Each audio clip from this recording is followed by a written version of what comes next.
Hello दोस्तों, यहाँ पे हम देखेंगे आपका आधुनिक भारत, जो कि होमगार्ड हो या लेखपाल हो या अन्य किसी एग्ज़ाम में अक्सर यहाँ से प्रश्न पूछे जाते हैं। तो हम आपको लिस्टिंग करवा रहे हैं। यहाँ पे आप सब चीज़ें तैयार कर लेते हैं, तो इसमें से हर साल एक न एक सवाल ज़रूर फँसते हैं। तो यहाँ पे देखेंगे मॉन्टेग्यू घोषणा कब होती है आधुनिक भारत में। जब 1900 के बाद की तिथियाँ हैं ये। मॉन्टेग्यू घोषणा होता है 20 अगस्त 1917 को। भारत प्रधानमंत्री लॉर्ड मॉन्टेग्यू की घोषणा होती है। भारत के प्रधानमंत्री उस टाइम थे, भारत मंत्री थे उस टाइम लॉर्ड मॉन्टेग्यू।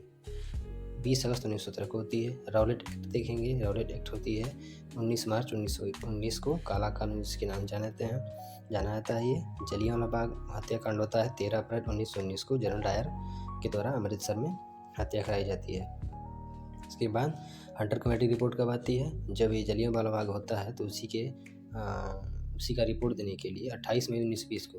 तो ये आप ये जो 1919 1920 है, ये सब डेट याद कर लेंगे तो इससे आपका आसानी से तैयार हो जाएगा। 1920 में होता है। कांग्रेस का नागपुर अधिवेशन भी 1920 में होता है, दिसंबर में। इसी के बाद कभी कभी क्रम पूछने के लिए आता है, नहीं तो मिलाने के लिए दे देता है, तो आप इसको ध्यान से पढ़ेंगे। अगला है असहयोग आंदोलन का प्रारंभ हुआ था 1920 में। 1 अगस्त को 1900 महात्मा गांधी द्वारा शुरू हुआ था। इसी के बाद जलियांवाला बाग हत्याकांड हुआ। इसी में हुए अन्याय को अंग्रेजों के दबाने के लिए शुरू किया गया था। ठीक। ये फिर स्वराज पार्टी 1 जनवरी 1923 को।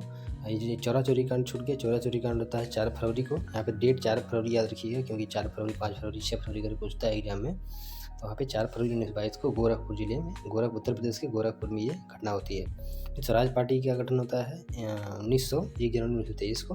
मोतीलाल नेहरू और चित्तरंजन दास, CR दास बोलते हैं इन्हें, ये दोनों लोग मिल के किए थे। इसके बाद आते हैं नीचे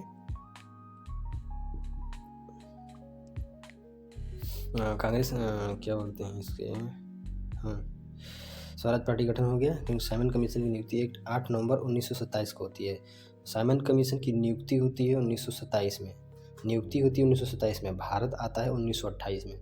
सन जाइमन 7 सदस्यीय आयोग था, ये 7 भी याद रख लीजिएगा। 7 सदस्यीय आयोग होता है। ठीक, आगे चलते हैं। नेहरू रिपोर्ट आया था इसके बाद 28 अगस्त 1928 में। ये सब डेटें याद, ये डेट जो है ये सब अक्सर पूछता है, तो ये सब डेट आप लोग याद रखेंगे।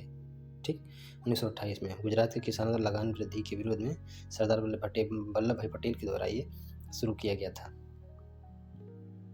ठीक, इसके बाद होता है ये लाहौर के षड्यंत्र कब होता है? 8 अप्रैल 1929 को। लाहौर षड्यंत्र केस ही पूछता है, अक्सर एग्जाम में आता है। 1929 को आता है। भगत सिंह और बटुकेश्वर दत्त द्वारा असेंबली में, ब्रिटिश असेंबली था, बैठी थी जनता, और असेंबली में बम फेंका गया था। ठीक, कांग्रेस का विभाजन कब होता है?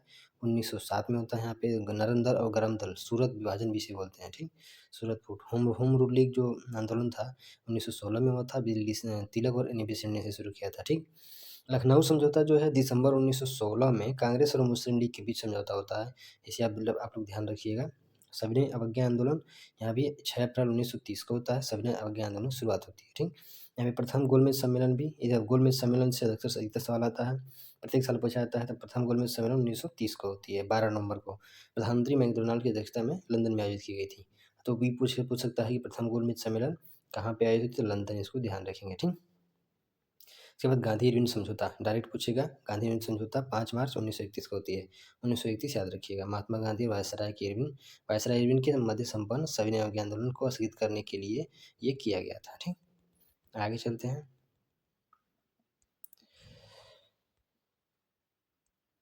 यहाँ पे आते हैं द्वितीय गोलमेज सम्मेलन कब होता है? तो 1931 में होता है ये भी, लेकिन 7 सितंबर को होता है। ये गांधी इरविन समझौता 5 मार्च 1931 को होता है, लेकिन ये द्वितीय गोलमेज सम्मेलन 1931 में होता है। गांधी जी ने सम्मेलन में भाग लिया था। गांधी जी ऐसे भारतीय थे जिन्होंने केवल द्वितीय गोलमेज सम्मेलन में ही भाग लिया था और किसी गोलमेज सम्मेलन में भाग नहीं लिया था। ठीक, कम्युनल अवार्ड जो साम्प्रदायिक पंचायत होता है 1932 में आया था। मैकडोनल्ड द्वारा ही प्रतिनिधित्व किया गया था, इसका नेतृत्व किए थे। पूना पैक्ट 1932 में आता है। गांधी जी और अम्बेडकर के बीच में समझौता के लिए पूना पैक्ट होता है। पूना पैक्ट में क्या था कि आरक्षण को लेके कि अम्बेडकर चाहते थे बांटने के लिए छोटी जातियों को अलग से रिजर्वेशन दिया जाए, लेकिन गांधी इसके खिलाफ थे। सबको एक साथ लेकर चलना चाहते थे, इसीलिए इन दोनों के बीच में ये पैक्ट हुआ था। तृतीय गोलमेज सम्मेलन 17 नवंबर 1932 को इसमें कांग्रेस ने भाग नहीं लिया था। तृतीय गोलमेज सम्मेलन में इसमें कांग्रेस ने भाग नहीं लिया था। ये होता है 1932 में। अंतरिम सरकार की स्थापना कब होती है? 1946 में नेहरू प्रधानमंत्री बनते हैं। माउंटबेटन योजना कब आती है? 2 जून, इसमें जून होता है, 2 जून 1947 में आती है। ठीक है। इंडिपेंडेंस ऑफ इंडिया, भारत का आज़ाद होता है 15 अगस्त 1947 को। ठीक। अगस्त प्रस्ताव कब आता है? 8 अगस्त 1940 को। 8 अगस्त हमेशा देखिए पूछता है कि अगस्त प्रस्ताव 8 अगस्त 1940 को वायसराय निर्णित द्वारा शुरू होता है। क्रिप्स मिशन का प्रस्ताव 8 मार्च 1942 को स्टीफर्ड क्रिप्स ने दिया था। क्रिप्स मिशन आया था 1942 में। भारत छोड़ो प्रस्ताव कब पारित हुआ था? 8 अगस्त 1942 को। महात्मा गांधी, जवाहरलाल नेहरू और सरदार वल्लभ भाई पटेल के द्वारा ही शुरू किया गया था। ठीक, आगे चलते हैं। शिमला सम्मेलन कब होता है? 25 जून 1945 को। सभी राजनीतिक दलों का सम्मेलन होता है शिमला सम्मेलन, 25 जून 1945 को था। नौसेना विद्रोह भी याद रखिएगा, 1946 में होता है मुंबई में। के बाद प्रधानमंत्री जेटली की घोषणा होती है। इसके बाद कैबिनेट मिशन आगमन होता है 1946 में। ये आप लोग याद रखिएगा। हम लिस्टिंग करवा रहे हैं। इस तरह से सभी इतिहास, भूगोल, चाहे पॉलिटी हो, सबका हम लिस्टिंग करवा देंगे। इसे आप तैयार कर सकते हैं। एक बार में आप तैयार कर लेंगे तो रट के आसानी से तैयार हो सकता है। और सब किताबों में 1 बाय 1 जिसे दिया रहता है, उस सिस्टम में उसको पढ़ने में बहुत दिक्कतें आती हैं। लेकिन हमने ये आपके लिए तैयार किया है कि लिस्टिंग आप लोग रट लेंगे तो पूरा याद हो जाएगा हमेशा के लिए, और एग्ज़ाम में कोई दिक्कत नहीं होगी। अक्सर लिस्टिंग से ही सवालें पूछी जाती हैं, लेकिन लोग पूरा किताब चाटने के चक्कर में पढ़ते हैं, लेकिन उससे तैयार नहीं होता है। इसीलिए